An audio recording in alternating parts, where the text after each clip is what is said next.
这已经是解放区了。好，是79团的起义部队吗？报告长官，是79团，卑职团参谋长于草金，我们是突围的先遣部队。你们陈团长还有我军前去接应的宋团长和东方政委呢？突围的时候，东方政委坚持要和陈团长留下来殿后，估计现在已经撤离战斗了。啊，伤亡情况怎么样？还算幸运，要不是东方政委前来接应的话，恐怕就危险了。陈团长和东方政委有没有受伤？突出来的时候没听说，不过刚才后面又打了一阵，等我们去接应的时候，敌人已经撤退了。好，你们继续往里走，弟兄们，没事了，你们已经到了我们解放区了，安全了。是。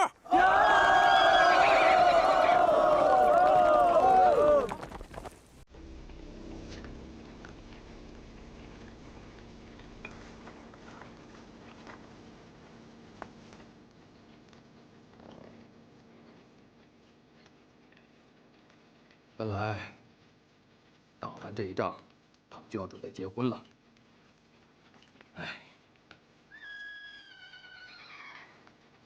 哎，姜旅长怎么亲自跑来了？你们先停一下，我过去跟他说一下，好让他心里有个准备。好。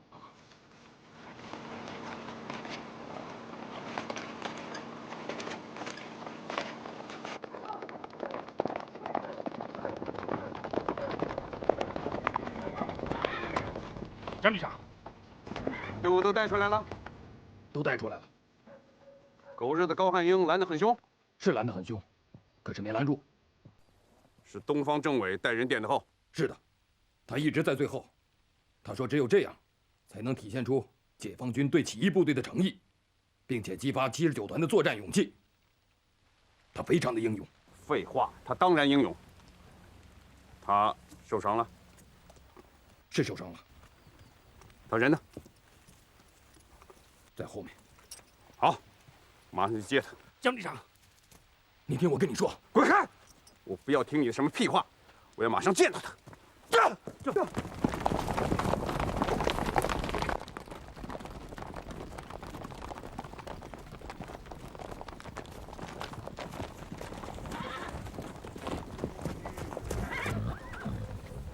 姜旅长，陈默涵率79团起义官兵向你报道。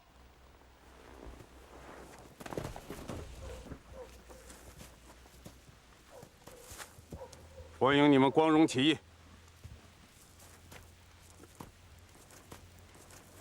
东方政委呢？他受伤了，伤得很重吗？伤得很重，为什么不抢救？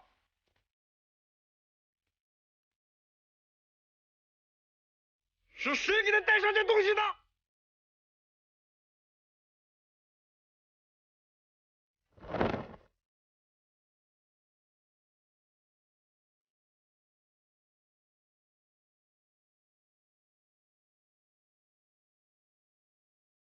东方，看看，我来了，是我来了，你受伤了，但不要紧，他们不救你，我会救你的。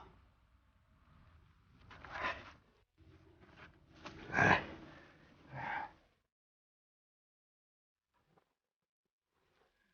就跟上次一样。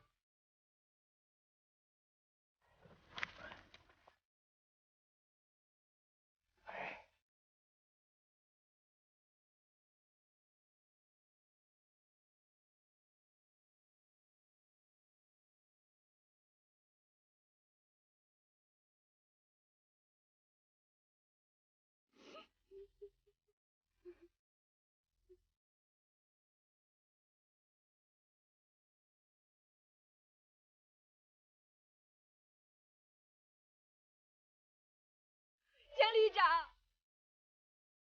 东方政委他已经牺牲了。胡说！他不可能死，他不会死。你们不救他，我救他，我一定要救活他。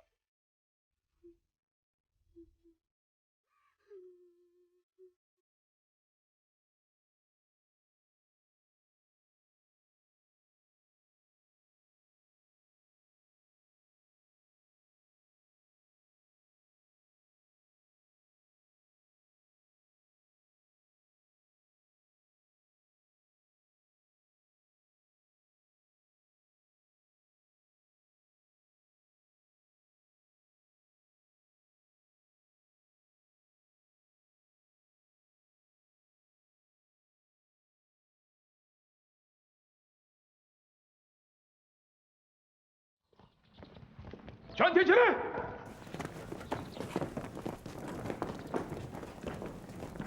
别看这些国民党兵还真有点精神头。报告团长，这位是2旅的张政委。张政委，他叫陈茂涵，是我蓝桥部的老乡。报告张政委，陈茂涵率领79团全体起义官兵向你报道。欢迎欢迎，万分的欢迎！你们辛苦了，火旺的饭都已经准备好了。来，把饭抬上来。陈三少爷，陈默涵，陈团长，我们是老乡见老乡，两眼泪汪汪啊。这一面见的可真不容易啊，把东方政委的命都搭进去了。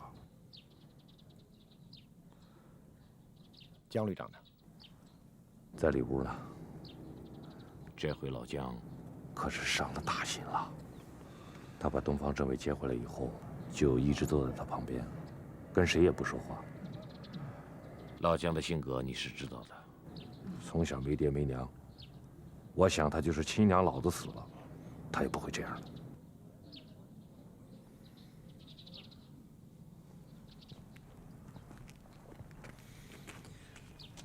张政委，对不起啊，要不是东方政委带队伍及时赶到，我们可能就被包进去了。都怪我们没有保护好他。那么艰苦的阻击战都打完了，到最后却……我真希望被打死的是我，这样，我对得起79团的弟兄们，也对得起你们了。别说这些了，东方文英同志的牺牲，我的心里也很悲痛。可是要奋斗，就会有牺牲啊！这子弹又不长眼睛，谁知道什么时候谁会挨上一枪啊？只是江必达同志和东方文英同志，在同志的感情之外，又多了一层感情。这我可以理解，就让他和他多待一会儿吧。老张，咱们先吃饭吧。陈团长，赵副团长，你们79团是打了一天又走了一天的，肯定是又饿又累。有什么事情，咱们吃完饭以后再说。今天啊，我和豆腐旅长先陪你们吃顿便饭，等江必达旅长缓过劲儿来，再为你们接风，好不好？同志们，开饭了，尽情的吃啊！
就算我陪他吧。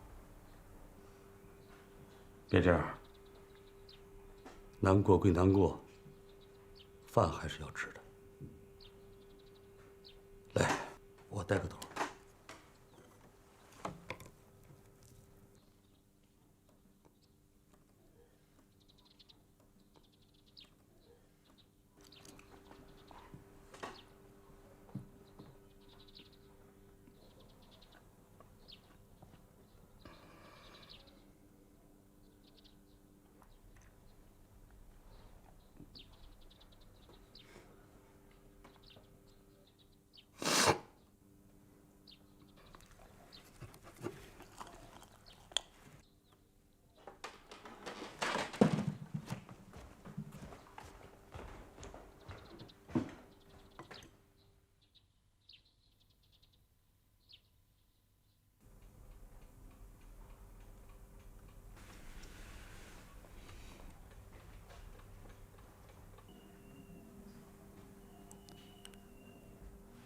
高汉英，有朝一日，我非扒了你的皮不可。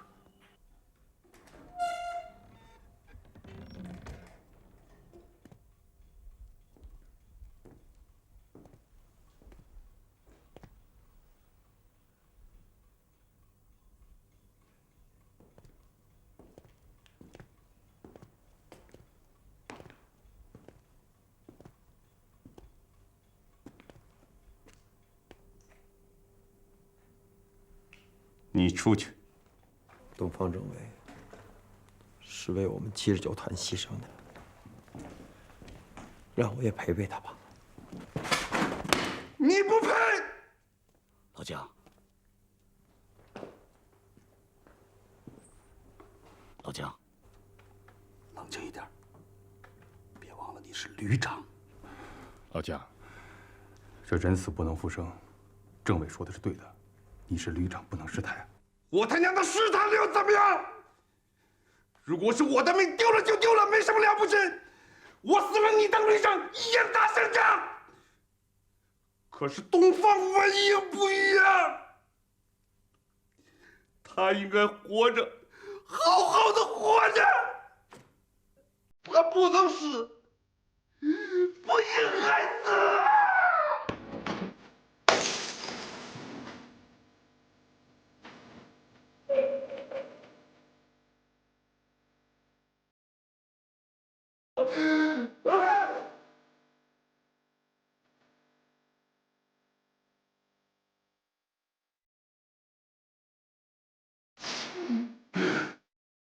老梁，就杀人！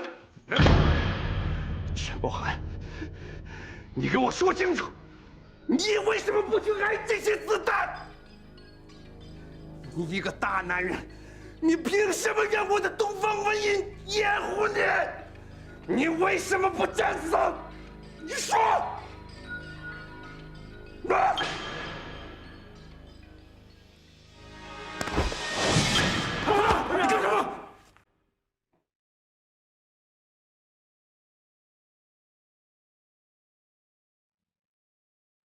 非常想替东方文英政委挨那颗子弹。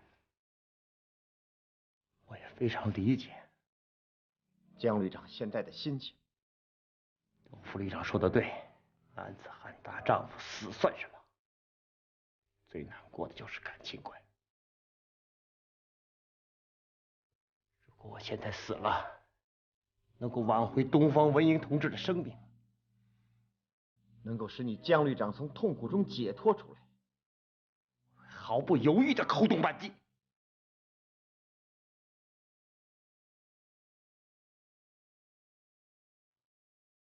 我不能这么做。如果我这么做了，我相信，当你冷静下来以后，会比现在更痛苦，会陷你于不义。我这么做，对不起79团所有的弟兄们，对不起把我们从国民党黑暗统治下解救出来的解放军弟兄们，对不起东方政委，更对不起我从军时就想投奔，但没有投奔成的共产党。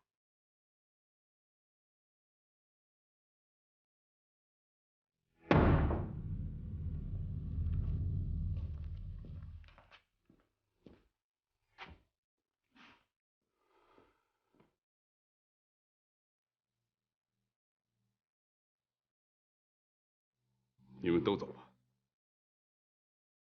我一个人在这待一会儿。政委，江旅长说的对，让他一个人好好平静一下吧。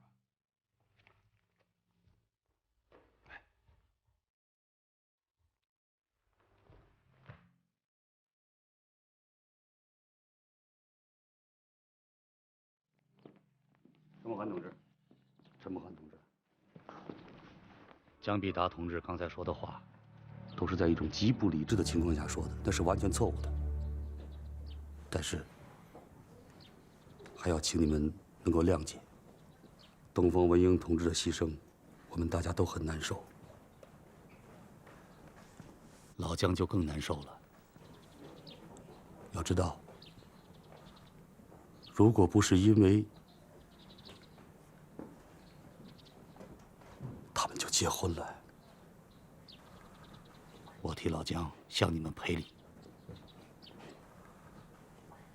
向你们道歉。希望你们不要把刚才的情绪带到底下部队去。你放心，江旅长的心情我能够理解，我想他们也会理解的。东方政委的牺牲，我确实有责任。江旅长能在这个时候骂我一顿，说明他不见外，我心里反而会好受一些的。老江经过这么多次的战争考验，已经是一个很优秀的指挥员了。但是在东方文英同志牺牲的这件事上，他的感情一时难以接受。但是我相信，他会度过这一关的。今后啊，我们都会成为好同志、好战友。我拿我的人格向你担保，他会向你、向79团的同志们道歉。但是现在不行。起义这条路是我们大伙选择的，这算不了什么。好，很好。你们能够这样想，我就放心了。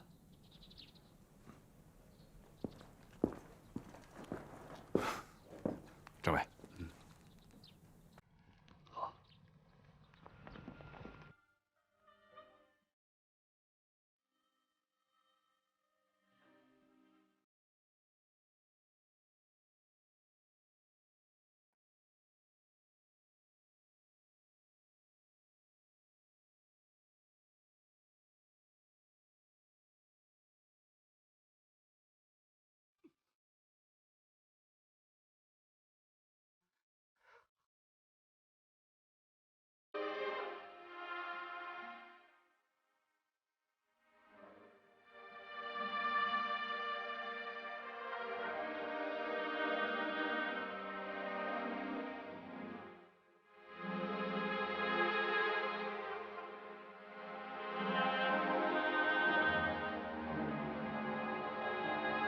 张政委，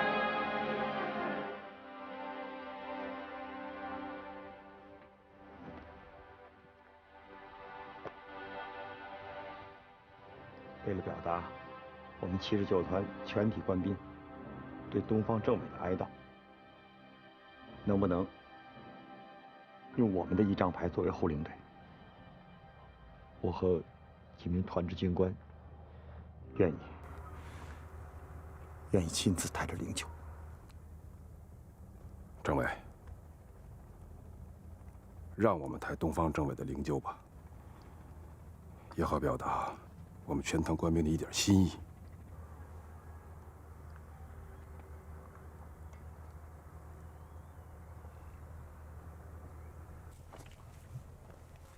老江，你看呢？不劳这么大的家了。注意到。到。陶三河。到。曲向前。到。我请你们3个人跟我一起抬。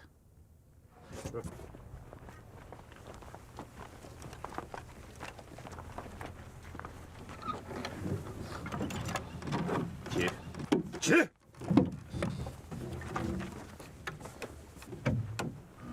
你们回去吧。走。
都走开吧。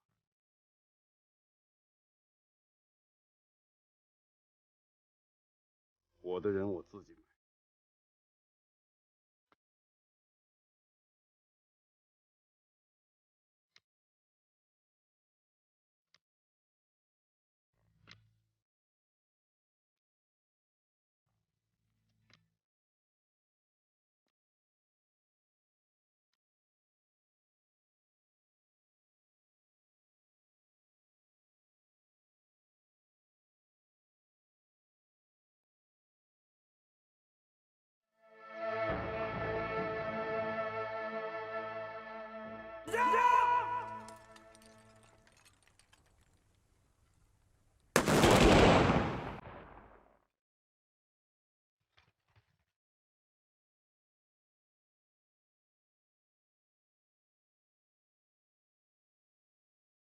怎么，为起义感到后悔了？怎么会呢？这么多年了，我一直是身在曹营心在汉。现在终于到家了，我怎么可能后悔？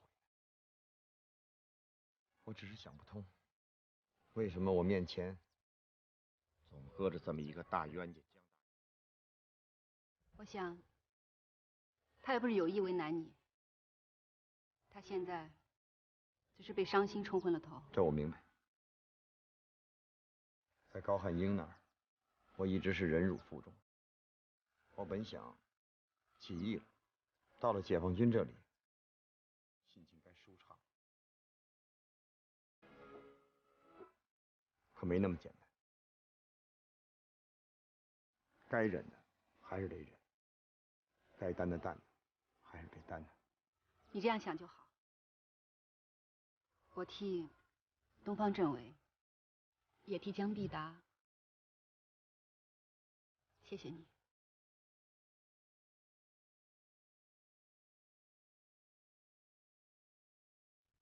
走吧，你们都走吧。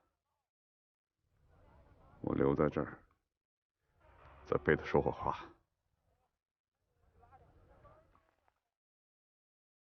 下左向右转，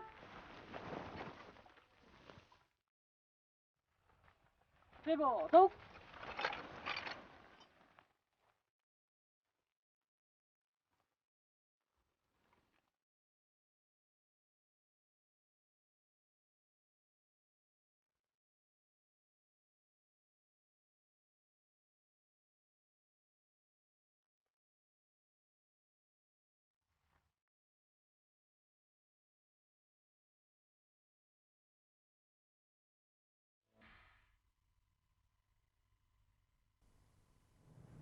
政委，你看这饭菜都凉了，我们是不是等？一定要等江必达同志回来一块儿吃。正好，我们要开一个党委会。可是他在那儿都几个钟头了，这天也快黑了。再说老万也没在嘛。等。张政委，这江必达同志的性格我是了解的，他说不定后半夜才能回来。后半夜也要等。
天上飘着些微雨，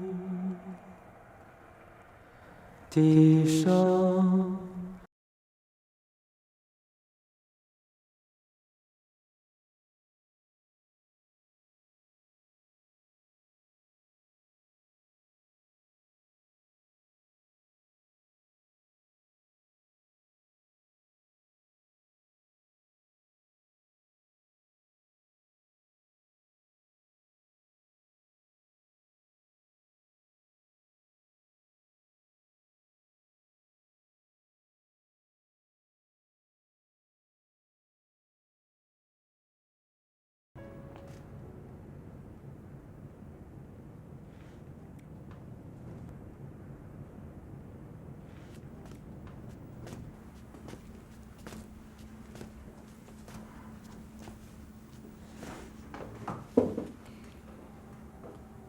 江必达同志，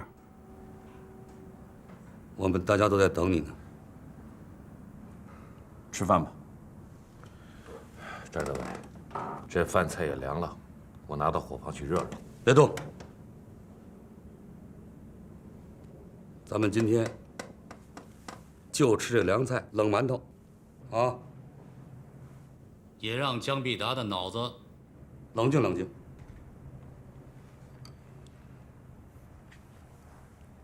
我现在已经冷静了，请大家批评吧。我已经想通了，要革命就会有牺牲。东方文英同志把生命都献出去了，我还怕批评吗？我知道我犯错误了，我不该说那些混账话。可是我心里就是过不了那个坎儿。明明最危险的时候已经过去了，偏偏让那几颗不长眼的子弹给撞上了。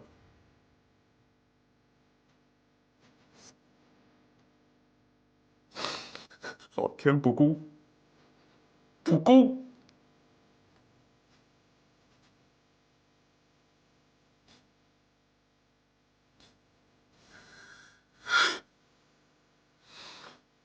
我已经想好了，在今后的作战中，我会更勇敢。如果能活下来，那是我命大；如果我死了，那是该着。拜托在座的诸位同志，把我和东方文英埋在一起，在九泉之下，也好对他有个照应。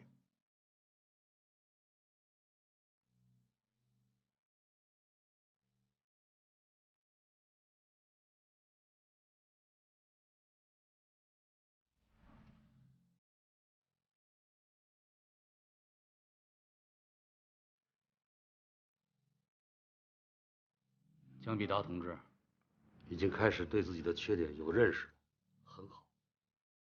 但是这个自我批评啊，它不能代替同志们的批评。大家心里有什么该说的，就都给他说出来。因为这个江必达同志啊，他不是一般的同志，不能这么无所顾忌的放纵自己的情感，来伤害刚刚起义过来的同志。其实我对老江的心情我是能够体谅的，我也理解。老朱，这样，你还是把这个饭菜让伙房再热一下吧。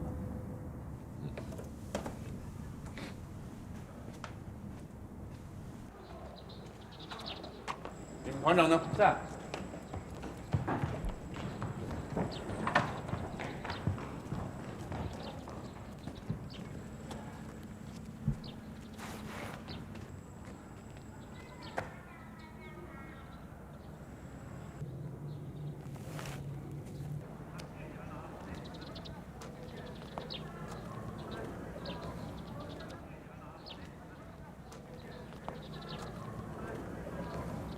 陈梦涵，我的情绪不好，让你和你的弟兄们受委屈了。和你的痛苦相比，我们的委屈算得了什么？你这是在骂我。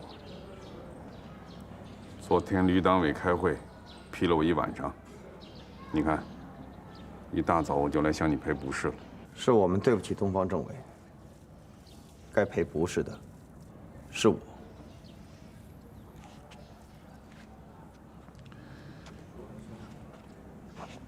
别说气话了。东方文英死了，我的心生生被扯去了半拉。只有半拉心的人，说荤话、做错事，就请你和79团的同志们多多包涵了。没什么，没什么。我们起义是冲着共产党解放军来的，不是冲着你江旅长来的。我们起义之前，东方政委找过我，我们谈了5项条件，我想你是清楚的吧？我知道，你们不想跟高汉英正面交战，你也不想屈就在我手下。但我的意思，你们还是留下来。东方文英为你们这个团的起义，连性命都搭出去了。我要容不下你们，我不是也对不起他吗？这件事儿，我得跟团里的弟兄们商量一下。好，你商量吧，也替我把检讨的意思带给他们。如果他们心里还有气，你可以把他们集合起来，我当众向他们赔不是。留下来吧，茂涵，咱们几个蓝桥部的老乡，就在一起打仗。记得小时候，咱们在佛子岭打架的情景吗？打完就完了，谁记仇谁是王八蛋。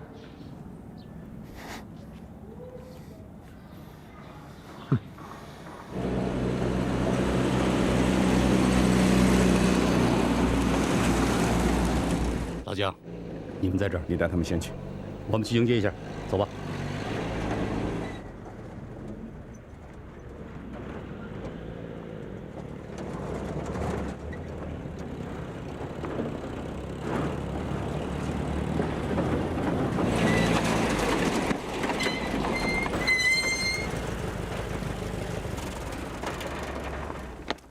杨司令，你好，王政委。杨司令，这是陈梦涵团长。长官好。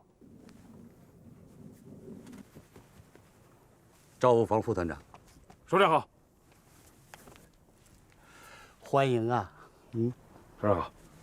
陈团长，过去我们是朋友，现在我们更是同志了。惭愧，惭愧。莫涵走了弯路，亏见首长和老师。我早就说过，殊途同归嘛。啊，你这段弯路走得好，打日本打得很英勇，现在又回到人民的怀抱了吗？老张，走，你给姜旅长说一下，等我一会儿，我给团长有2句话要说。是。任团长，纵队把你们安排在2旅新2团，没有完全达到你的5项要求条件，主要因为是祁连山战区战事吃紧。姜必达同志也有这个要求，希望你们几位蓝桥部的老乡在一起战斗。但是，鉴于陈团长和东方文英当时也达成了5个条件，我们也会考虑到，在祁连山的战斗中，尽量不安排你们和高汉英的部队直接冲突。但是如果战时吃紧，该上的时候还要上，这毕竟是战争嘛。感谢2位首长的关怀，这一点我们能够理解。我和赵团副还有团里的几位兄弟们商量过了，我们原来确实不想留在2旅，后来一想到在起义过程中2旅为我们付出了那么大的代价，尤其是东方文英政委的牺牲，使我们觉得欠着2旅一笔债。让我们在战斗中慢慢还吧。严重了，都是革命的队伍，谁也不欠谁的账。姜必达呀，悲伤过度，发了一阵的疯，我是要狠狠的批。纵队决定你们编为2旅的新2团，陈默涵任团长，其他军官原职不动。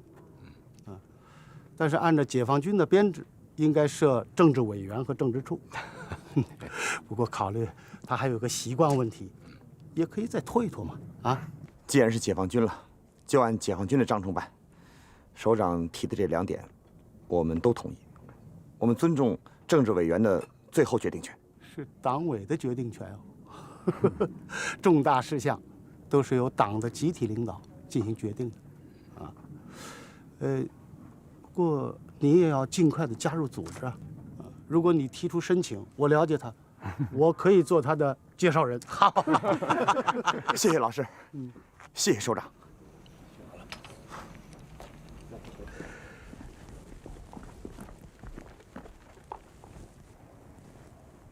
杨司令，部队集合完毕，请指示。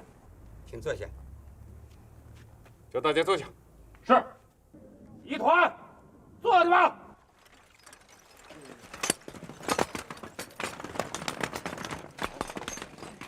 老王啊，你看，2旅这个部队有几大块，这几大块都不一样，泾渭分明。此话怎讲啊？你看左边这一块，一看就知道是刚刚从地方武装升级过来的游击习气还没有改掉的新4团。你看中间这一块，一看就知道是训练有素的陈默涵的新2团。这个问题值得重视啊，已经是正规军了。应该注意仪表了。陈团长，到。你的部队在这方面是有优势的，要给2旅做个表率。是。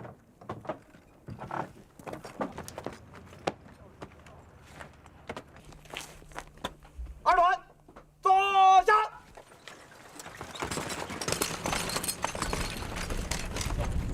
同志们，我中国人民解放军在全国的各个战场上取得了空前的胜利，人民解放战争局面大好。但是敌人不甘心他们的失败，绝不会放弃他们的统治。上级号召我们要从思想上、从战略战术上做好打大仗、打恶仗的准备。你们2旅啊，是咱们8纵的拳头部队，要在祁连山拖住高汉英，消灭他。所以啊，在这种的形势下，纵队要求你们要尽快的从游击习气中改变过来，尽早的适应大兵团作战的需要，成为名副其实的正规军。上级号召我们要从思想上、从战略战术上做好打大仗、打恶仗的准备。你们二旅啊，是咱们8纵的拳头部队，要在祁连山拖住高汉营，消灭。所以啊，在这种的形势下，纵队要求你们要尽快的从游击机器中改变过来，尽早的适应大兵团作战的需要，成为名副其实的正规军。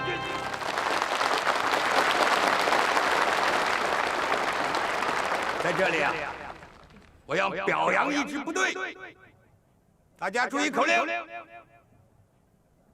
起立！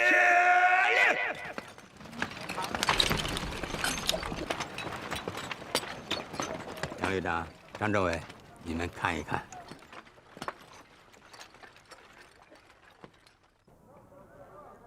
我要跟你们说2句话。第1句，游击队还是游击队啊。第2句，游击队不能老是游击队了。杨司令，我们本来就是土心思军嘛，这套面子活差点。听口令，坐下。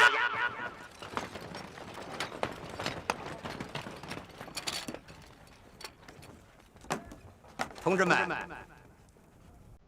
刚才我们从军容风纪上看到了，有的部队作风很硬，有的呢在这方面就差一点。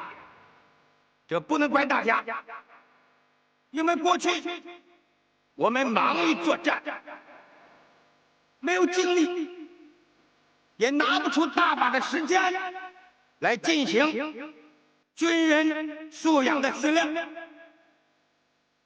从今往后就不同了，你们要走出祁连山，要以崭新的面貌出现在兄弟部队和全国人民的面前。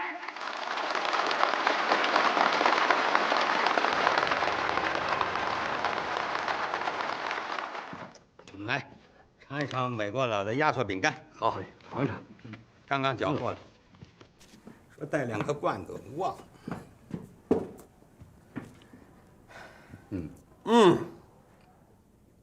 怎么味儿？难吃死了！好吃，好吃。怎么？比咱的馒头饼子差远了。这玩意儿有点像国民党军队那套花拳绣腿，仪表再好，还不是被咱们打得稀里哗啦。杨司令，有些话你也太小题大做了，有点长别人的志气，灭自己的威风。住嘴！我警告你，你刚才这思想很要不得，很危险。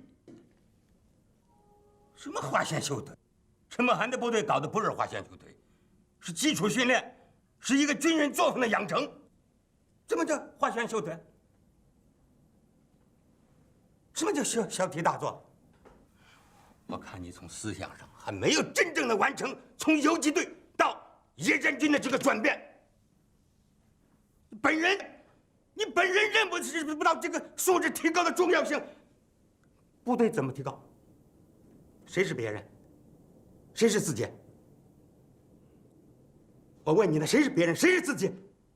我们已经听到反应了，你表现出来对陈默涵这个起义部队的极大的歧视。这已经伤害人的感情了，你知道吗？这是绝对不能允许的，伤害人家的感情了，这会怎么合作？他已经是你的新二团了，是你的部下，懂不懂？这是绝对不允许的。这个关系理不顺，我看你就不配当这个旅长。杨司令，是，我们是没有完成向正规军的转变。但这不是老姜一个人的问题。至于说到我们对起义部队歧视了，司令员是不是严重了？其实老姜当时是有点失态，但总的来说，我们还是特别注意这件事儿的。你张步警不要和稀泥，问题就出在他姜必达身上。人家起义了，你口口声声的还是在那儿白匪白匪的喊，什么意思？为了争取这支部队，各级首长呕心沥血，东方文英为此甚至付出了自己的生命。这不仅是为了争取一支队伍，它的重要意义在于震撼了敌人的统治，瓦解了敌人的军心，政治价值是无可估量的。我们知道，东方文英同志牺牲，你很难过。可是你现在已经是个旅长了，啊？难道自己难过就可以随便去骂人吗？白匪白匪，你什么意思？瓦解掉这支部队，和纵队党委唱对台戏？幸亏陈茂涵一直向往的是共产党，他没有受你的影响，要不然你的错误就犯大了。你把话听清楚，我们如果再听到你叫人家陈默涵的部队说是白匪，撤销你的职务，你爱上哪儿上哪儿去，你当白匪我也不拦你。你要真去正好，我可以让陈默涵这个假白匪消灭你这个真白匪。你姜必达有些本事，这不假呀。杨司令跟我很看重你，这你自己也知道。但是有一条你必须要清楚，你所有的功绩都是在党的领导下取得的。没有党的领导，没有这支部队对你的教育和培养，凭你那点本事，顶多当个打家劫舍的土匪。杨司令，王政委，我错了，我检讨。错了，我做检讨，我这个耳朵都听出讲子了，我就听见你会说这个。你们新二团的政委人选啊，开个党委会，拿个意见，尽快的向我们上报。是。你不要以为自己能得不得了，你走出祁连山去看一看，你就会发现很多的新事物、新名堂、新玩意等着我们去学习嘞。是。前一段的战斗，我们遭受了自戡乱以来最大的挫折。为此，我要向上峰亲自请求处分。在座的诸位，也要好好检讨一下各自应负的责任。教训呐！没想到我们久经沙场，却被一个半路出家的陈默涵给骗了。就在我们眼皮底下，他不显山不露水的，在要害关头临阵倒戈，一举拉走了一个齐装满员的建制团。此举使得共匪如虎添翼还在其次，关键是对于我们军心撼动的损失难以计算的。一旦最高掌握部追究下来，是谁也负不了的责任。这不是治军无方的问题，是破坏戡乱、嗜杀无赦的死罪。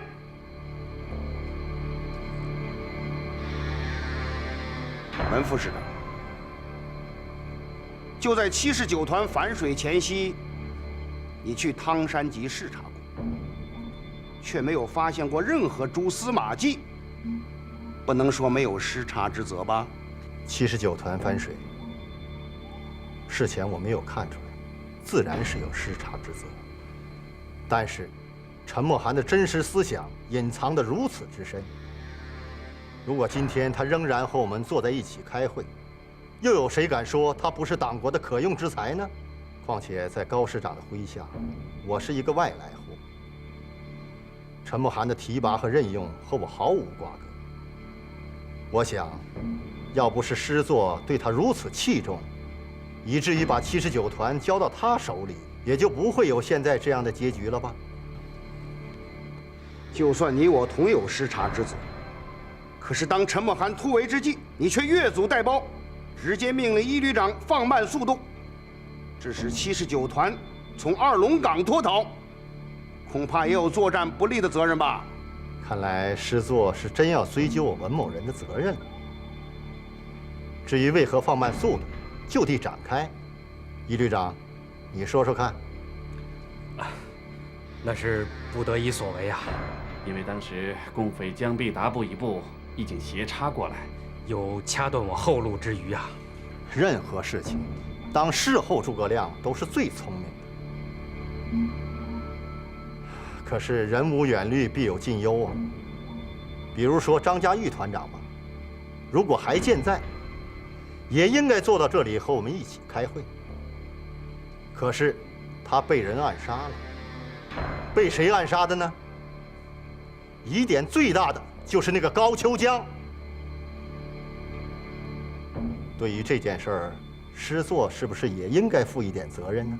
大家都知道，张家玉是我最忠诚的部属，而高秋江始终与我水火不容。张家玉遇刺身亡之后，上峰命令要彻查此事，以命相抵。去抓捕高秋江行动的是你文副师长，结果呢，活不见人，死不见尸，这不是你的责任吗？我已经尽了最大的努力了。说起来，这个活不见人，死不见尸，那也是最好的结果了。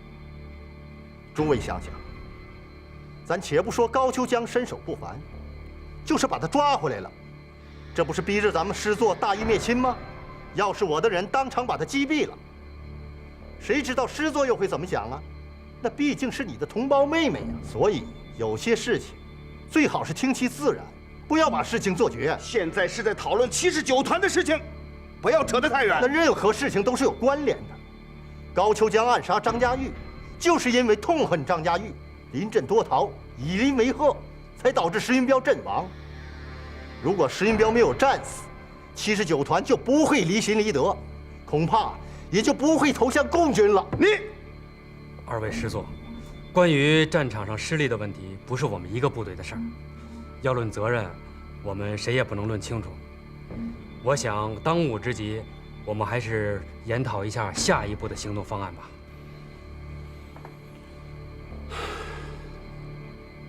也好，责任问题再不讨论。按照上峰的指示，我们要立即脱身北上，参加卢源战役。明天休息一下。是。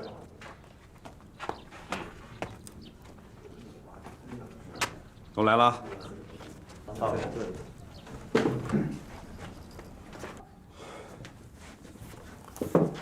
好了，都到齐了。现在咱们开会啊。今天开会的主要内容就是研究一下新二团的政委人选问题。看看谁先发言啊？老窦。这个新二团是一个新部队，又是一个起义部队。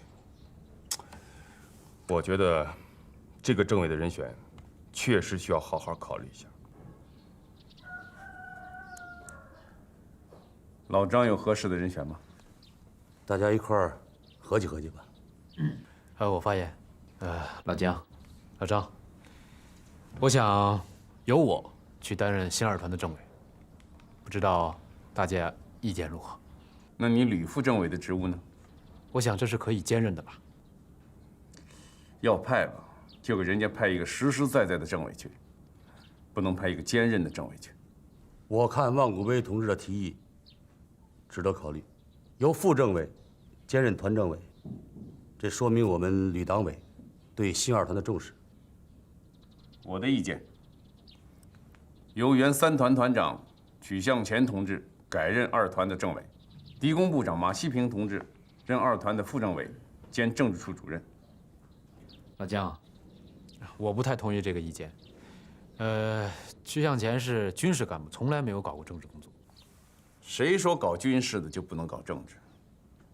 反过来说，搞政治的，像张政委，嘴皮子能说大道理，真刀真枪打起仗来，一点都不含糊。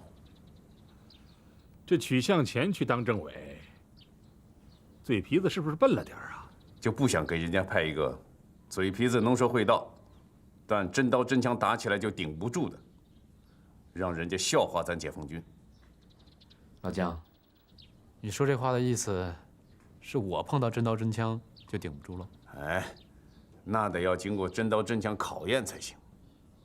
李文斌要是不被捕，谁知道他会叛变呢？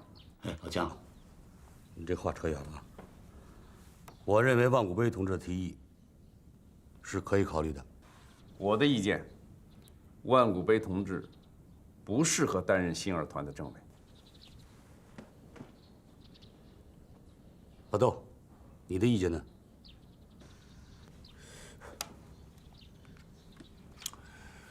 我的意见是，这个事儿啊，咱们先不忙决定，让纵队领导来定。老姜，老姜，哎，这件事儿，咱们俩事先沟通的不够，怪我。但是我觉得这个万古碑同志能够提出来到新二团去担任政委，我觉得这是件好事儿。不管怎么说，他总比曲向前更合适吧？合适什么？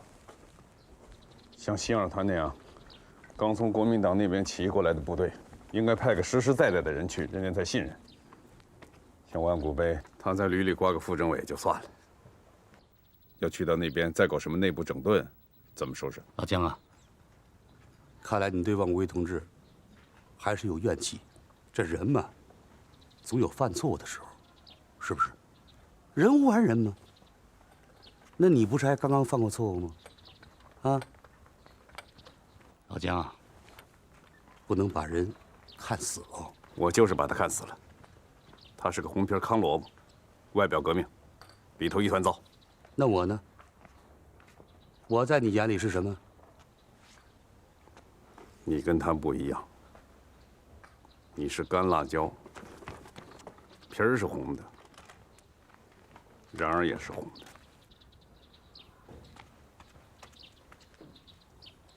行了，这件事儿，咱就按窦玉泉的提议，直接请纵队首长定夺，好不好？可以。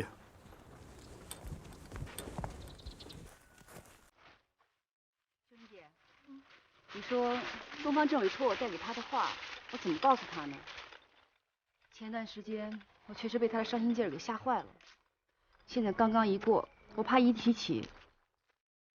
不过老憋在我的心里，我自己又不太舒服。要我说呀，这事儿你还是先放一放，找个稳稳当当的时候。再说了，他们俩都好了那么多年了，这东方想对他说什么，其实他心里也明白。要说人的变化呀，可真是说不准。以前在蓝条部的时候，我最烦的人就是姜大牙。没想到姜大牙会变，从里到外全变了，变成了现在的姜必达。当个旅长，他真像个旅长的样子了。可不是嘛，要不人家东方政委能看上他了。哎，听我们家老朱说呀，姜必达今天这点出息啊，多亏了人家东方文英了，真是可惜了了。你俩散步呢？啊，老朱。啊，春野，正好有件事儿我要找你。什么事儿啊？说吧。从蓝桥部跑出来的几个老乡，就咱们几个对不对？老乡的忙你帮不帮？当然要帮了。你是说你？不是我，也不是莫寒，是咱们的旅长姜必达同志。表面上看呢，东方政委的事情算是过去了，可是不见得。你发现了没有？老姜最近又瘦了，而且习惯又回到了从前。我听那个警卫排的排长黄德虎跟我讲，他现在吃饭穿衣全乱套了。要是这样下去的话，那可不行啊。所以张政委找过我，让我跟你谈一谈。你呢，能不能得空照顾照顾老姜的生活？这是张政委的意思啊？我这是跟你商量商量，你要是不同意的话，那就算了。继续做工作。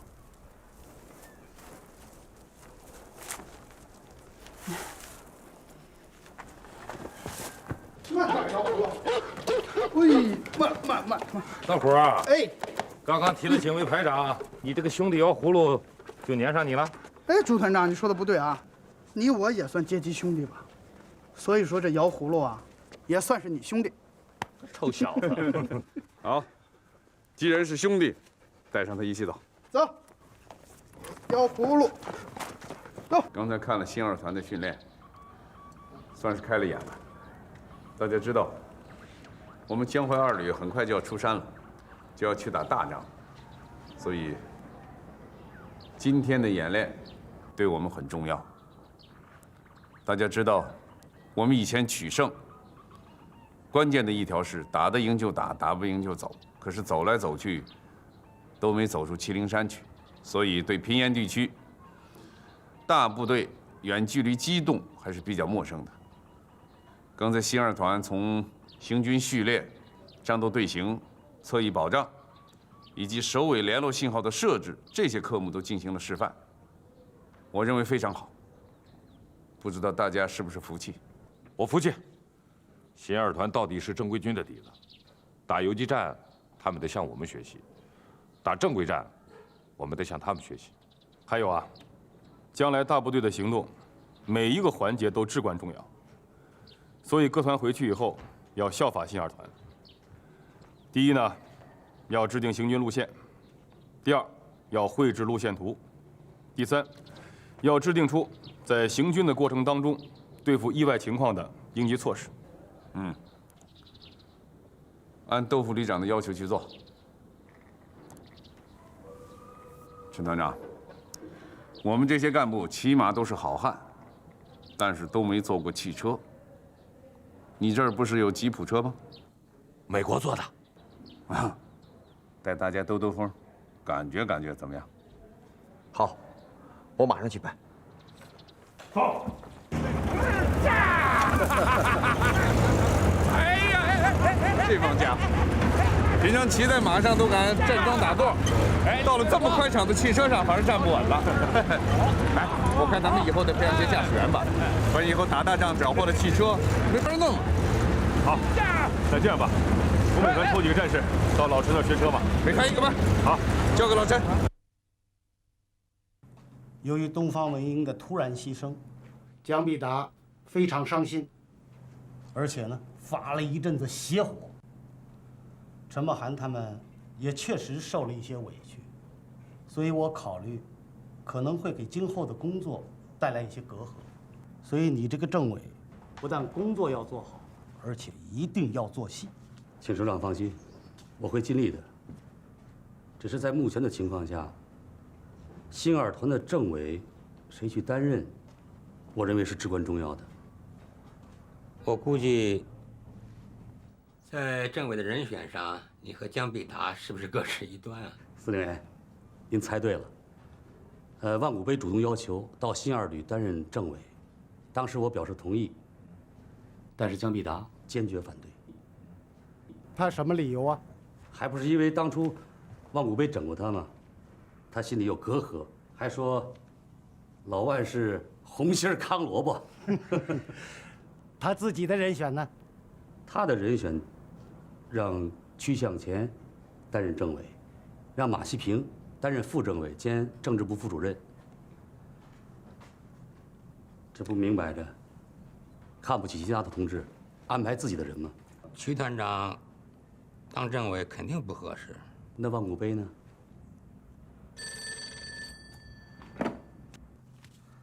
喂，啊，我是。你说嘛，啊，我听着呢，好，我知道了，是不是江大侠又自谋了？万古碑打电话告状，说江必达没事找事儿，非得逼着自己的狗跟陈默涵那个爱犬掐架。你看，刚刚缓和的气氛，又紧张了，搞得两个人手都掐在枪上了，差点发生火拼。看来这两个人呢，天生就是一对冤家。你看我刚刚出来，家里就闹事儿了。我看这个政委必须马上派。我看让万古碑当政委。司令员，您同意了？我不同意，不合适。他有那个本事，他在那边不好好的把问题解决了，他告什么状啊？告状。我就不相信这两个人为了2条狗，这就闹得火并。矛盾是有，不小，这个还必须得解决。老杨，我看这样吧，新二团的地下党，在他们起义之前就存在了。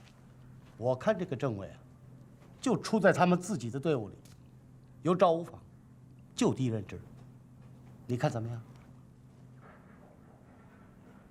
赵无妨当这个政委，我看好。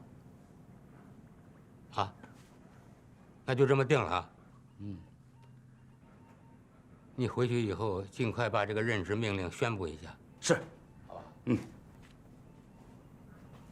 哎，回来一下，把这个毛衣带过去，送给陈默涵。是。我送你啊。哎，别忘了。放心吧，司令员，我会把这花带到的。走了。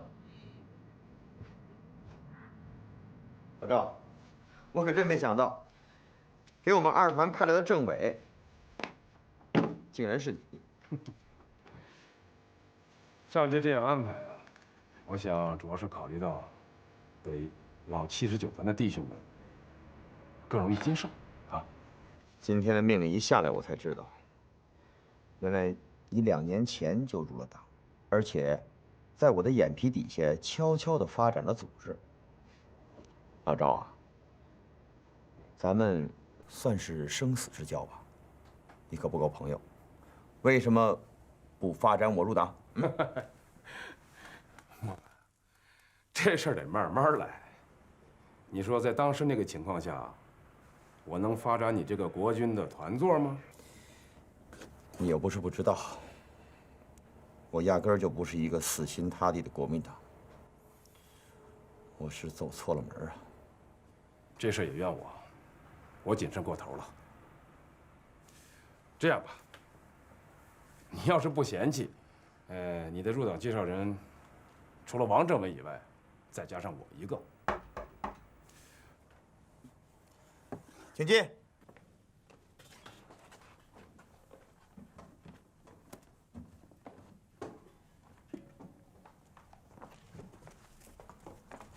怎么这么乱？我也没办法，我现在还得管警卫连，照顾他的时间就少了。对了，韩大姐，我们旅长的脾气也不像原来了，动不动就瞪眼珠子，就连牙也不像以前那么爱刷了。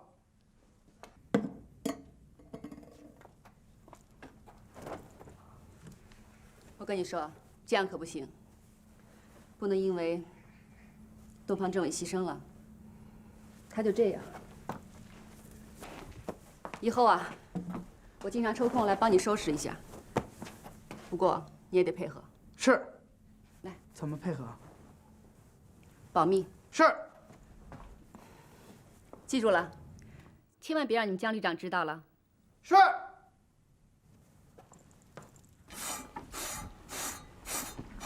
旅长，吃饭去了。这每日3餐的，你这么高兴干嘛？哎呀，去了就知道了。来，我来。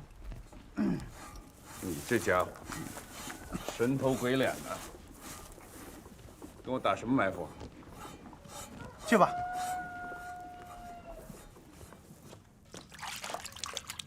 黄德虎，到。你吃了吗？吃了。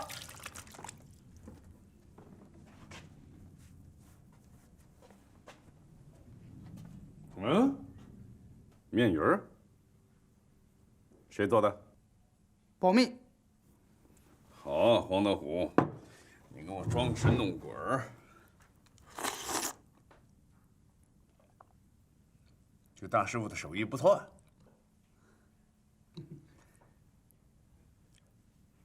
怎么有了卫生条例了？哦，领导刚定的。写的什么？江必达自即日起必须遵守以下卫生条例：第一，早上起床洗脸、刷牙、刮胡子；第二，晚上睡觉前洗脸、刷牙、洗脚；第三，一日3餐要按时，不许喝酒；第四，勤换衣服、勤洗澡（括弧特别是内衣内裤）。停。谁定的？领导定的。哪位领导？保密。王大虎。王大虎。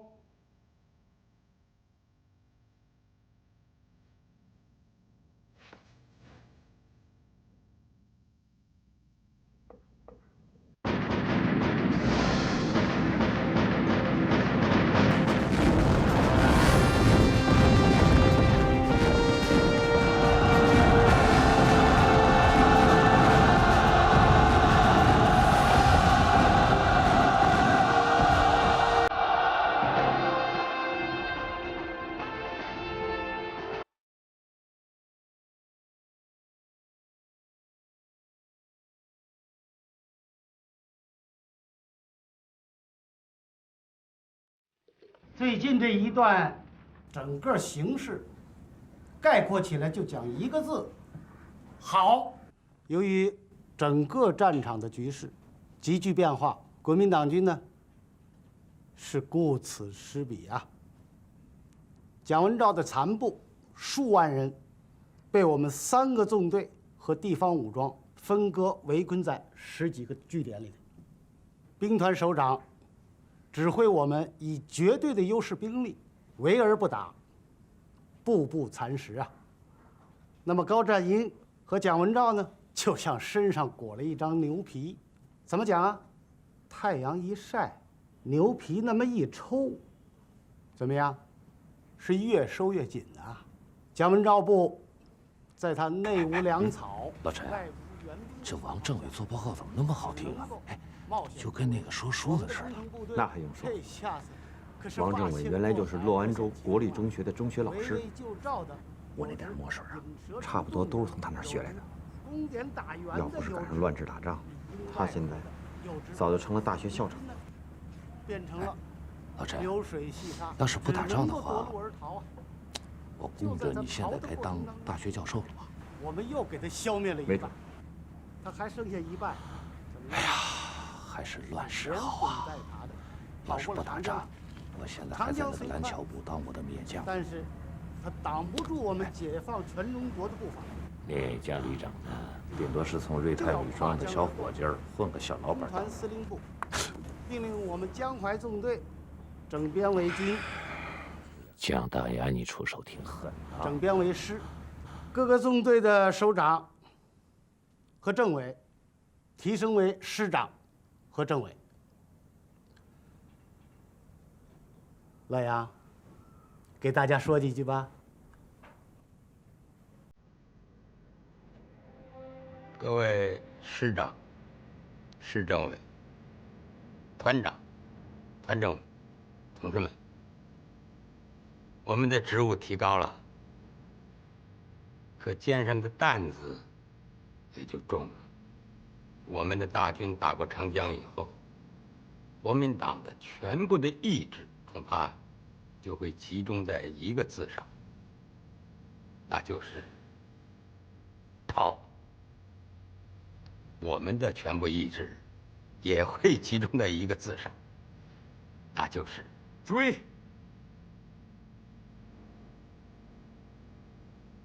没错，我们只有比敌人跑得快，才能够干净彻底的消灭他们。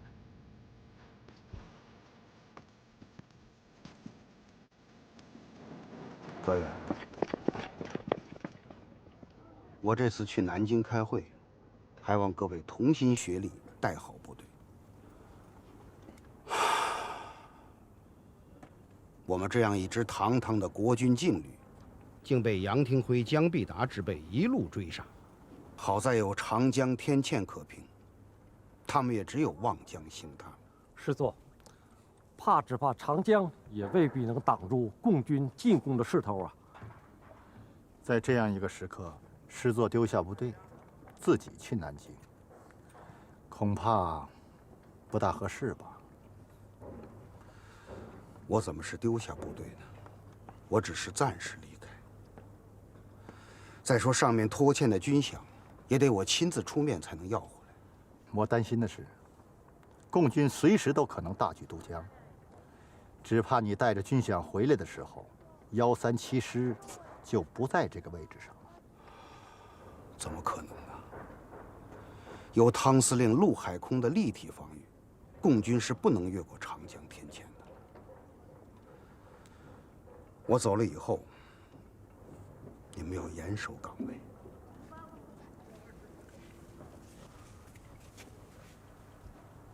保重，保重。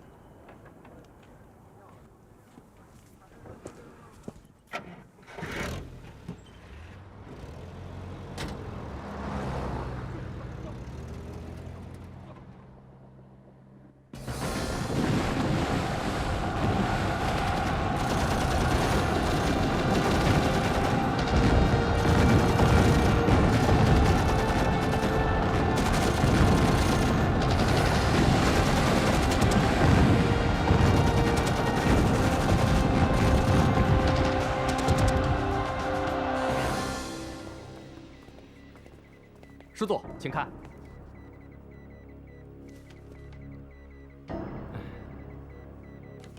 皇恩浩荡，奉上及时啊！师座，共军已经开始渡江了，抓紧时间撤。挡也不挡一下，就这么撤了？你能挡得住吗？友邻部队已经开始撤了，就这么撤了？要是高汉英怪罪下来，至于高汉英，36级，走为上。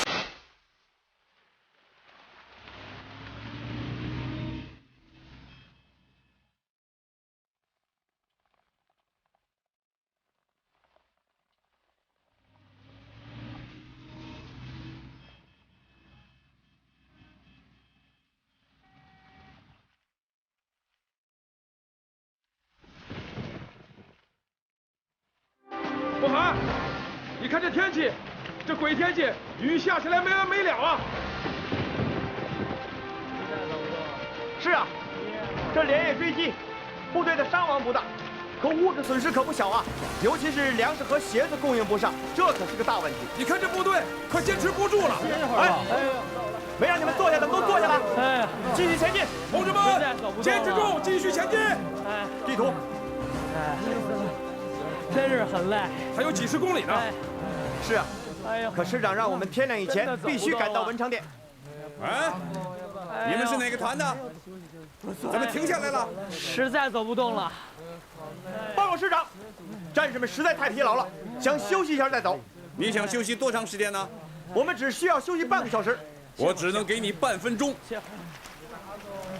我知道战士们很疲劳，很辛苦，但是停下来，就等于放走了敌人。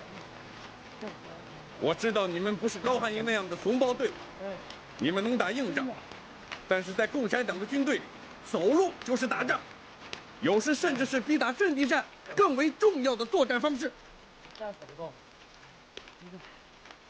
加油啊！不能掉队，咱宁可累死，不能歇死。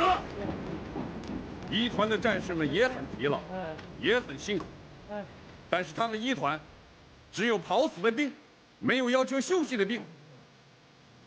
敌人就在离我们不远的文昌殿，那是个山中的小镇，有东西2个出口。如果你们去晚了，堵不住东面的这个出口，那一锅到嘴的肥肉就要溜走了。陈团长，加把劲啊！一定能克服困难，完成任务的。好了，陈团长，是停是留，你自己拿主意吧。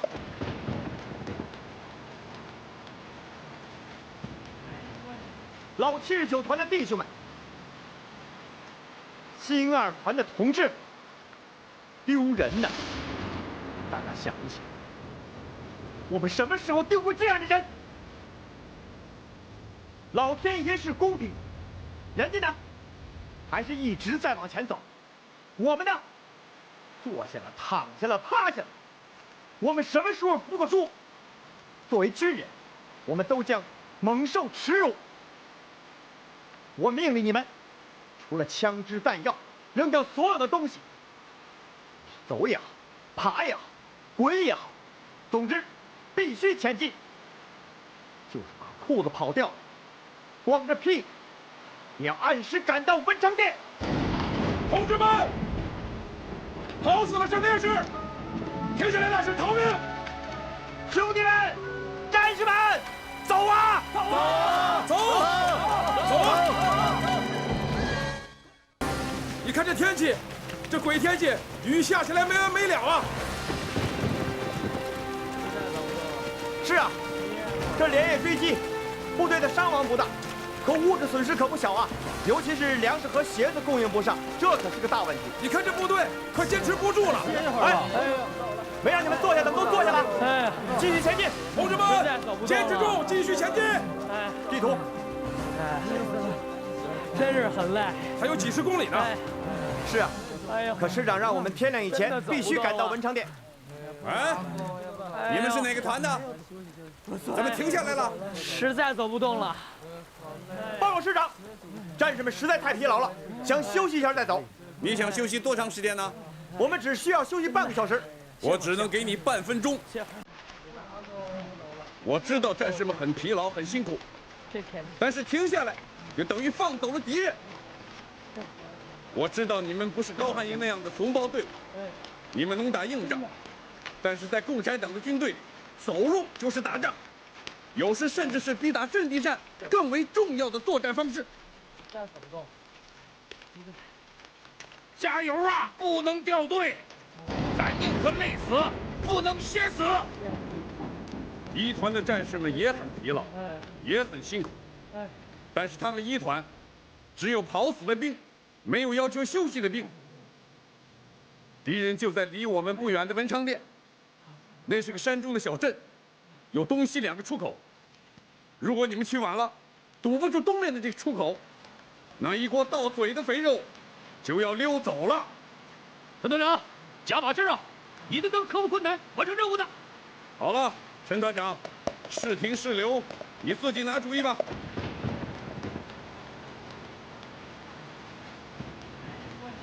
老79团的弟兄们，新2团的同志们，丢人呐！大家想一想，我们什么时候丢过这样的人？老天爷是公平，人家呢，还是一直在往前走。我们呢，坐下了，躺下了，趴下了。我们什么时候服过输？作为军人，我们都将蒙受耻辱。我命令你们，除了枪支弹药，扔掉所有的东西。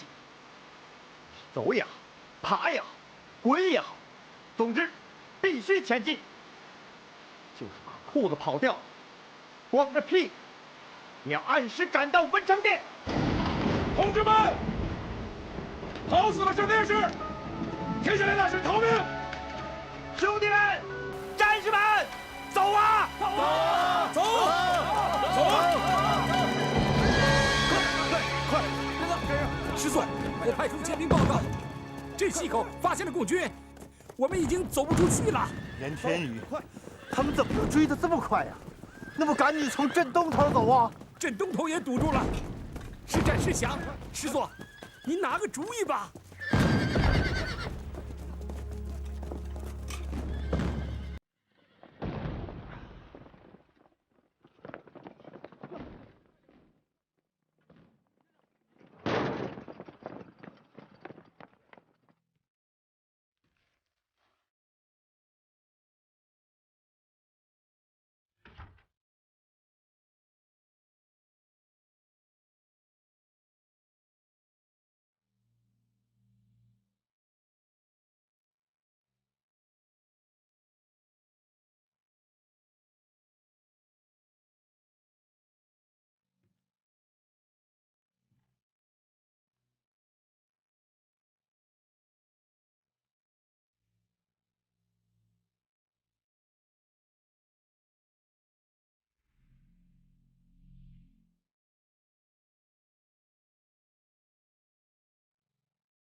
文师长、伊旅长，欢迎你们放下武器。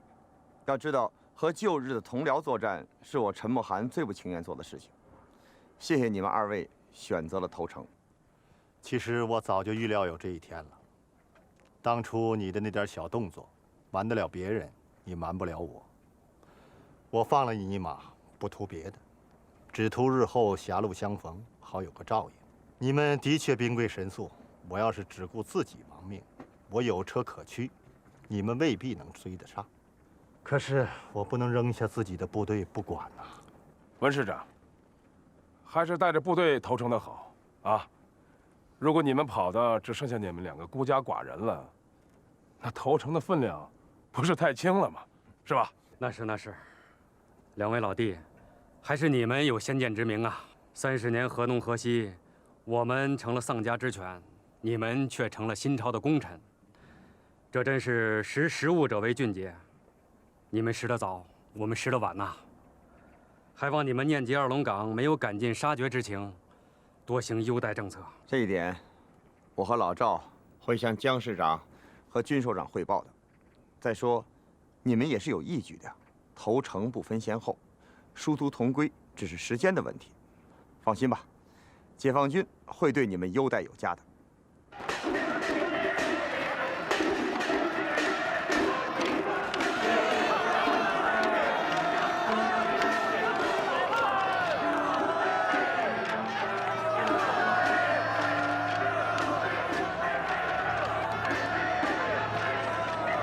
来，我们干！来，一起干！来，当初在文昌店，由于条件所限，战事匆忙，陈团长欠了你1顿压惊酒，我和张政委欠了你1顿欢迎酒。现在全国解放了，我们师又奉命开到泸州城驻扎了。虽然事过境迁，但是这2顿酒我们是不能赖账的，是不是张政委？是的，是的。老姜啊，一直惦记这个事儿。哎，老陈呢也在想着这件事儿，啊，虽然事情过去这么多年了，但是我们对老朋友所做的贡献，那是不能忘记的，是吧？这样我提议，咱们把这个杯中酒给他干了，好吧？好，来，陈团长，老魏，来。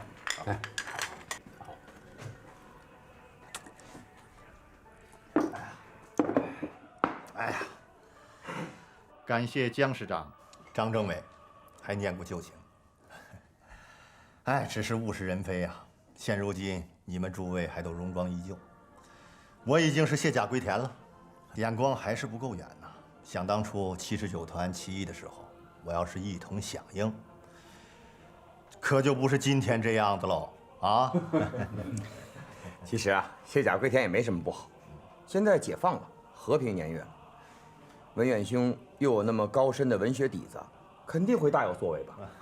对啊。那么政府对你的工作有什么安排啊？我在省文史馆做了1名馆员，从今后不再舞枪弄棒了，只能是舞文弄墨喽，练练书法。对，老文，地方工作也大有可为嘛，祝你事业成功。是。说起来啊，我们这些人也是不打不成交啊。咱且不说抗日战争时期，我们国共双方是既有合作又有摩擦。就是过了江之后，要不是你江师长指挥部队兵贵神速，陈团长和朱团长一东一西堵住了文藏店，也就没有我们今天这顿酒了吧？啊，来，我敬一下双管齐下的陈团长和朱团长。哎，朱团长怎么没有来啊？啊，一个学校请我去做报告，我不是要请你这顿酒吗？就让朱团长代替我去了。这家伙爱白活，让他跟学生们白活去。我们是革命军人，不是老母猪，再苦再累也得盯得上去。在我的感召之下，这个2团也奋勇前进了。我跟我们的战士们再次说，只有跑死的马啊，睡死的猪。所以说，我们只有跑死的份儿，没有睡死的命。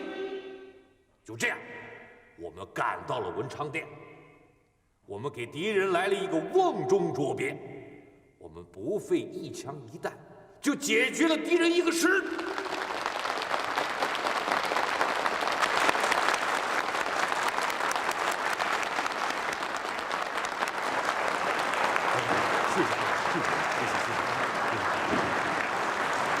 朱团长，你讲的真是太好了，我以后还能不能和您见面呀？我想向你学习，而且我还想多听一些战斗故事，行吗？没问题，没问题。我这个人是个粗人，讲到哪儿说到哪儿。我还得向你学习呀。向我学习啊？我，你看你这个身衣服多好看呢。哦，这是布拉吉。不说，这比皇后穿的衣服都好看，怎么会是垃圾呢？朱团长，你真逗，这是布拉吉，就是俄语翻译过来是连衣裙的意思。哦，布拉吉。嗯。连衣裙儿。坐，请坐。啊。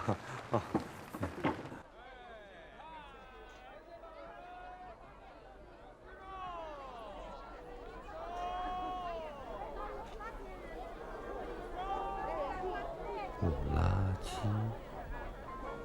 连衣裙儿，连衣裙儿，布拉吉，布拉吉。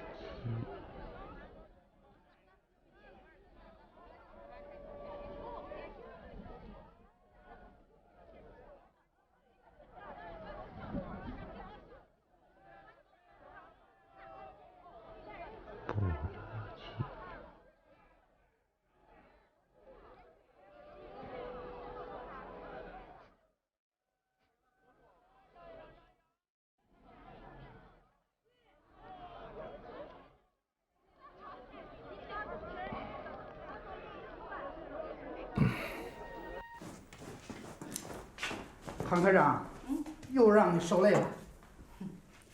最近工作啊越来越忙，以后啊我恐怕只能够1个星期来一次。你这个警卫排长啊要带好警卫员，照顾好你们师长的生活。是。我总不能够老是这么偷偷摸摸的包办一辈子吧？你都包办好几年了，要是能包办一辈子，那感情好了。你就是嘴上缺个站岗的。告诉你，不许瞎说。是。尤其不能告诉你们师长。是。哎，那个估计也瞒不了多长时间了。我们师长啊总是逼问我，非让我说出谁是田螺姑娘不可。要死，那我还不成妖精了？不是，田螺姑娘是仙女儿，她那意思是说呀，就说您面鱼做的好吃，就像仙女儿做的似的。就你会说话。走了。哎。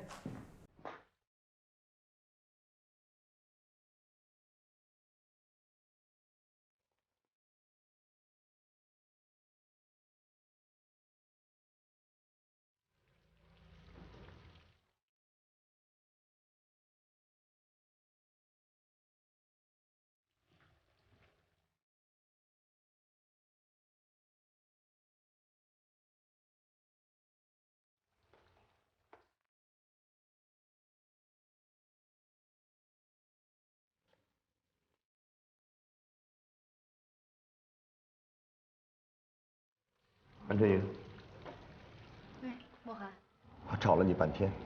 组织上让我建立档案，让我把在乐安州地下工作的情况写出来。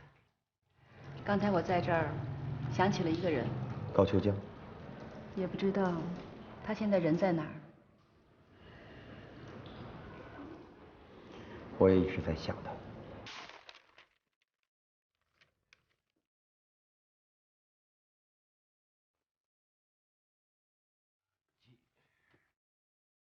不垃圾，不垃圾。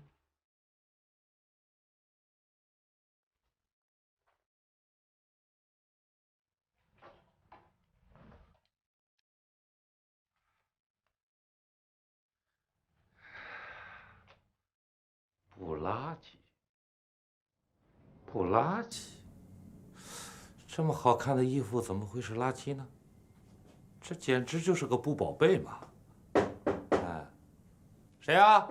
老朱。啊？都几点了，你咋还不回家？哦，老岳啊，我在读书看报呢。进来，进来了，进来了。又不是整啥机密事儿，你关门干啥？我跟你说啊，老爷，今年我说啊，你个大老爷们儿，你身上披块花布干啥？作啥妖呢？你看怎么会是作妖的？我呀，看见别的女同事啊，穿这个东西挺好看，我今天下午就给你买了一件。真的啊？啊，给我买的？是给你买的呀。那你还不赶紧拿回家给我试试？哎，老岳啊，是不是花少了一点儿？好像是有点花哈。所以我就琢磨了，要不要拿回家给你看？你看，你这就来了，你可不要批评我有资产阶级思想啊。啥资产阶级？哎，对了，老朱，我呀今天还给你整了件资产阶级东西呢，那个真是个好东西。你看着我干啥？哎呀，赶紧走，赶紧跟我回家呀！看。哎，好，什么东西让你这么高兴啊？看。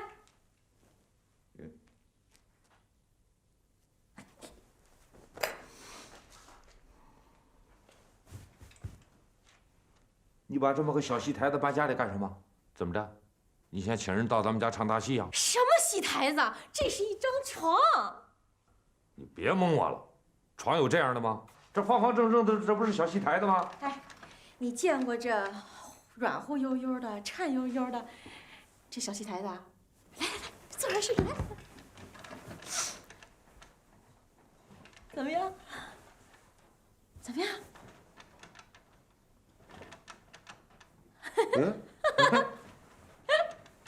好吧。这是床吗？啊，这是软乎乎的啊！我告诉你啊，这叫沙发床，这外国名字叫西梦思。席梦思。哎，你看啊，这个东西挺稀罕吧？这软乎乎的，这人躺在上面准做美梦。这人一做美梦啊，就净寻思一些好事儿，是吧？西梦思就是这个意思。哎，你从哪儿弄了这么个想好事的东西啊？我们后勤分的呗。今天呢，房产科要腾一处大房子，里面放了好多的家具，没地儿放，就说啊要分给我们大家伙，就像那个桌子啊、椅子啊、箱子什么的都有人抬。哎，就这个东西没人要，我也不识货呀。我呀就问了一个在那个大户人家帮过工的人，他跟我说，这是好东西，是过去老爷太太们睡的，可舒服了。我一想啊，这么个好东西，咱可不能浪费了，我就抬回来了。哎，老周，躺下，躺着可舒服了。哎呀，舒服吧？不行，我不能躺这儿睡觉。怎么了？这老爷和太太睡过的东西，我这一睡，那阶级立场不就变了吗？哎呀，哪有你这么教条主义的？咱们现在进城了，这占的是国民党的地盘，住的是过去资产阶级住的房子。那你说，咱们的立场变了吗？这倒也是哈。有了好东西，不使白不使。就是，老朱啊，咱俩呀，好好舒服舒服啊。你把我给你买的布拉奇穿上。行。哎呀，你看哈，今天呢，我抬回来个席梦思，你呢，又买回件布拉奇。咱俩啊，今天可算是开了洋荤了哈。开荤。哎呀，试试。老朱，这太花了吧，穿不出去。谁让你穿出去了？你准备给谁看？你就在家里给我看，给我看，快！行，快换！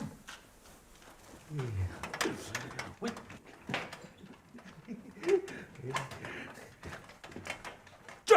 哎呀，老朱，你看你买的啥衣服？怎么了？怎么了？我系不上扣。哎呀，怎么会系不上扣呢？啊！你看啊，我这个垃圾还得城里人穿呢。你啥意思啊？那我年轻的时候，我这小腰不照样是细细溜溜的？你就不信，我还穿不上它。哎呀，不行！哎呀，等，你等什么等？哎呀，等。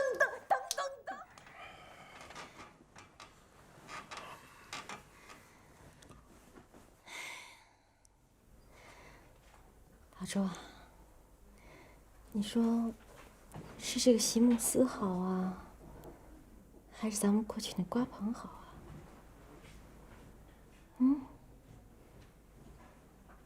大周，问你话呢。啊，什么瓜棚？什么瓜棚？那不就是以前咱俩相好的地方吗？好你个猪八戒啊！你上了取经路就忘了高老庄了？你看我不当。哎呀，小英啊，我哪能忘呢？我刚才在想事儿。你想什么事儿呢？你看啊，咱俩算是随了心愿了，把这瓜棚也搭进泸州城了，咱也睡在了这个想好事的席梦思上，又舒服啊，又软和。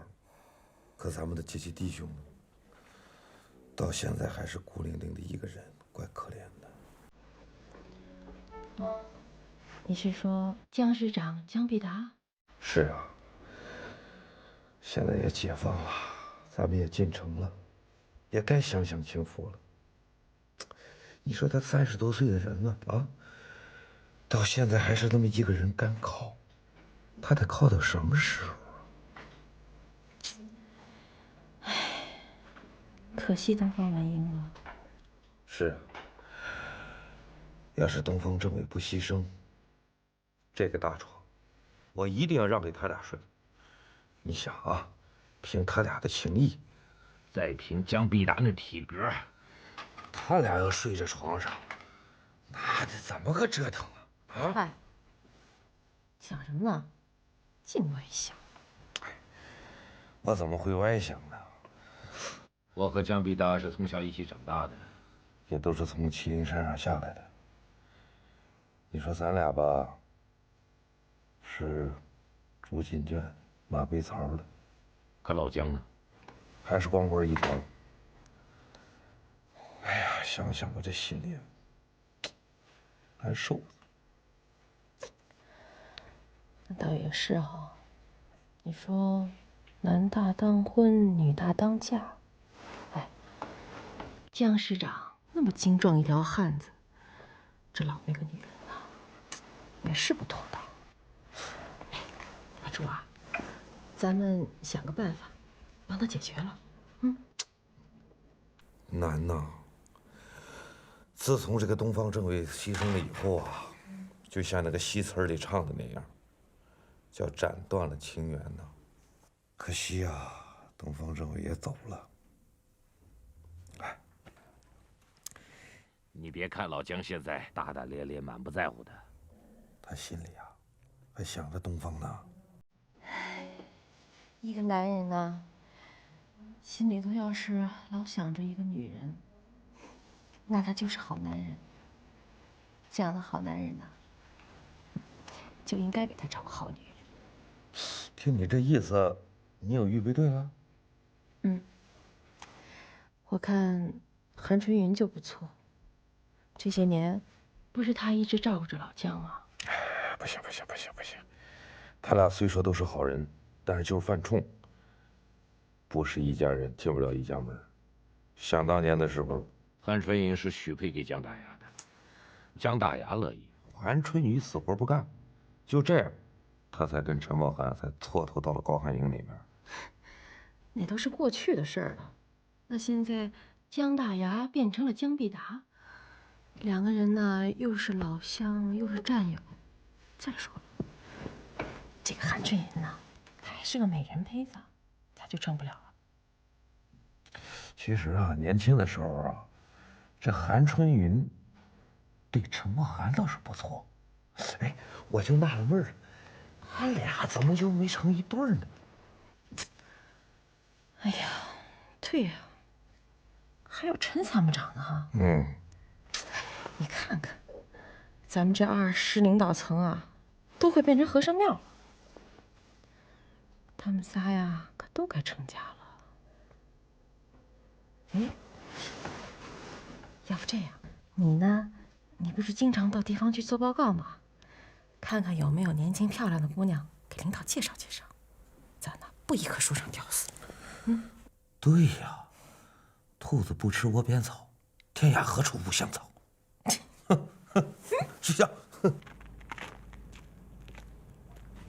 谁？口令。祁灵山回令。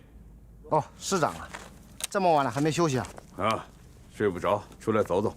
您工作这么辛苦，应该早点休息。这不打仗的日子难熬啊。对了，深更半夜的，你们在家属区问拿口令，声音要小，别吵醒孩子。是。团长，你能不能再给我讲讲你的故事？就讲给我一个人听，好吗？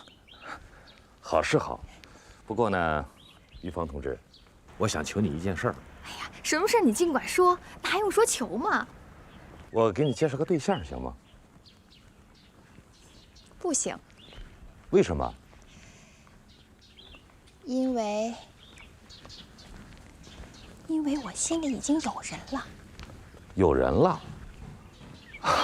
那就算了，算了。哎，朱团长，你怎么就不问问我心里的那个人，他是谁呀？哎呀，这不应该问吧？啊，革命同志应该互相关心啊！你关心我一下，不应该吗？好，那我就关心你一下。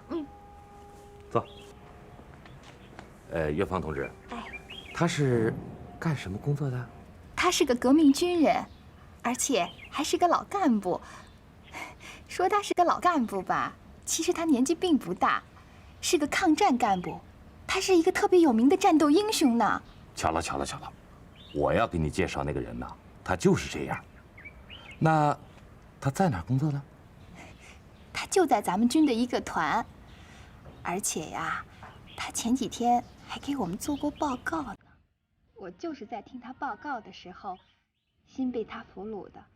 我想要爱的这个人，就是这样。那这个人他远在天边，近在眼前呢。你是说？就是你，朱团长，我爱你。哎呀，不行，绝对不行！怎么了？你不喜欢我是吧？不，我不是这个意思。那你是嫌我的家庭出身不好？可是人的出身是不能选择的，但是自己的道路是可以选择的呀，尤其是自己的爱人更是可以选择的。不，我的意思是说，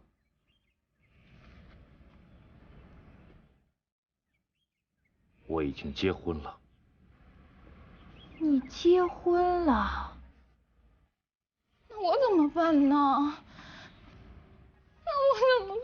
哎，小王同志，你不要哭好不好？你看你这一哭吧，弄得我心里也不好受。多好的一个姑娘，怎么会没有人爱呢？实话告诉你，如果我要是没有老婆，我就……朱团长，你刚才说，你说的是老婆，而不是爱人，对吧？这不是一回事吗？这不是一回事儿啊！老婆是生活上的配偶，而爱人呢是心灵上的伴侣。一个人如果只有生活上的配偶，那是不够的，尤其像你这样的战斗英雄，那更不够了。那有什么用啊？生米都已经做成熟饭了。那你们是父母之命吧？哦不，媒妁之言。都不是。他呢是个农村妇女干部。我们俩有一次在田里散步，突然有个蛇踩在他脚下，他一下就扑到我的怀里，正好旁边有个瓜棚。这个瓜棚呢，就是那个热锅，我们生米就煮出熟饭了。原来是这样啊，朱团长，你的恋爱经历和你的战斗经历相比，那可太不相称了。不相称能怎么样？现在已经这样了。可以改变啊！一个人，我就拿你来说吧，如果光有不怕死的精神，那是不够的，要有54的精神，你知道吗54的精神。对，就是大胆的追求自由、追求爱情的精神。你连死都不怕，难道你怕就？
你帮他找一个，早一点完成他的婚姻问题，啊？行。琳娜，哎，来坐。哎，好。咱姐俩可是好长时间没见面了。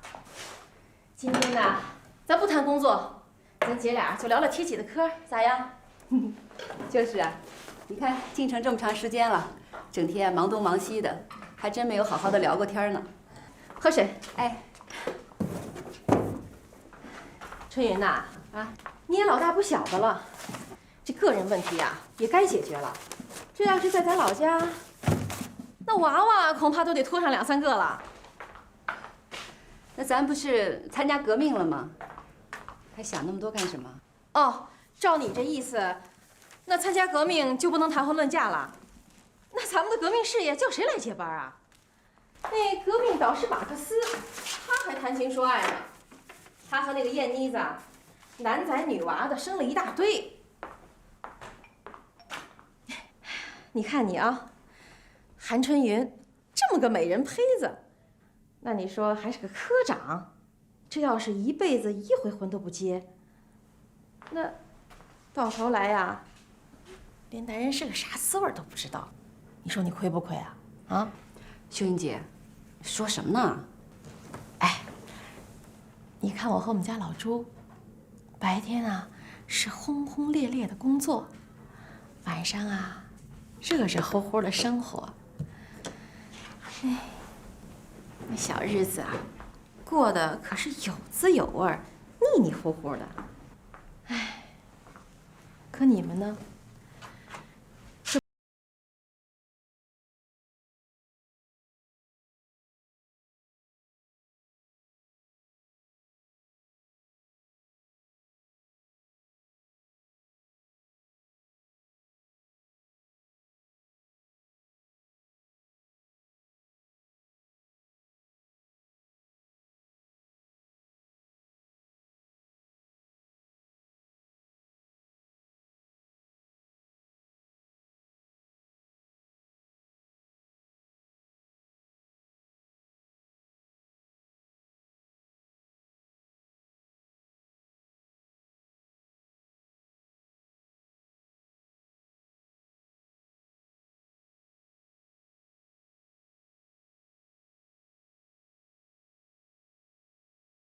你们俩在蓝桥堡的时候，你不都是已经许配给他了吗？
要不，你要不好意思啊，我来帮你捅，我现在就找他。哎呀，兄姐，哎呀，我去找他，我跟你探探，我帮你问问他。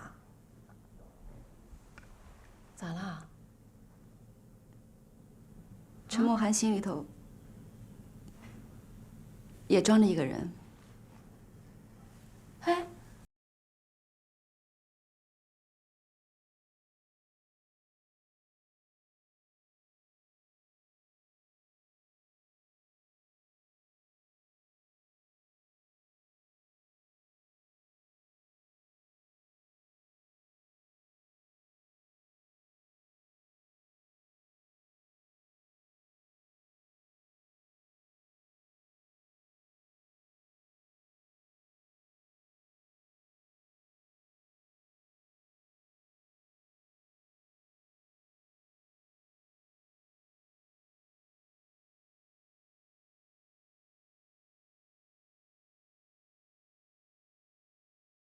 看看，这儿地形我早看过了。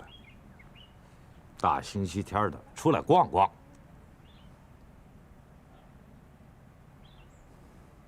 好，逛逛。早知道是来逛逛，那我就留在家里看报纸、写大字了。哎呀，你这个人呐，真没劲，没点情调。这俩字儿从你朱团长嘴里说出来，真有一番风味儿。啊，来，我来给介绍一下，这是我们的师长江必达同志，这是王老师。你好，你好，我也来介绍一下，这是我们学校的音乐老师，他叫刘志梅。你好，刘老师。你好。这个刘老师特别喜欢听你讲战斗英雄的故事。啊，星期天，没事都出来逛逛。啊，朱团长，江师长已经跟刘志梅同志见面了，那边有划船的，咱们去那边划船吧，让他们好好聊聊啊！你们好好聊。周玉道，江必达同志，你要好好的跟刘老师同志讲一讲你的战斗经历。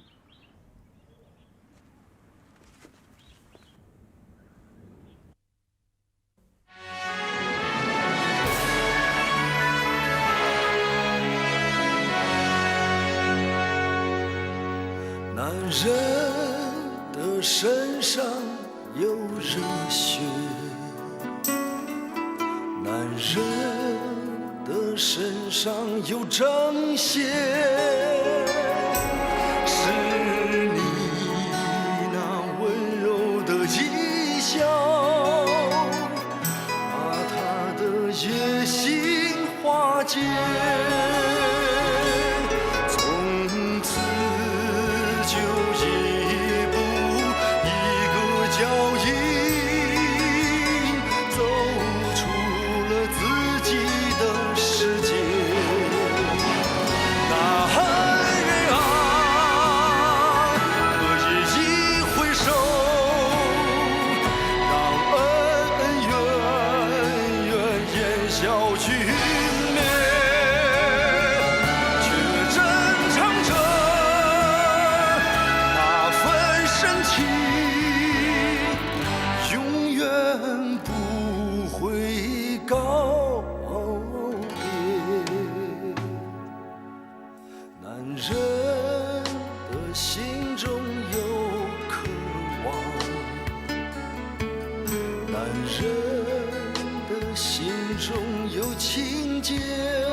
是你那远去的身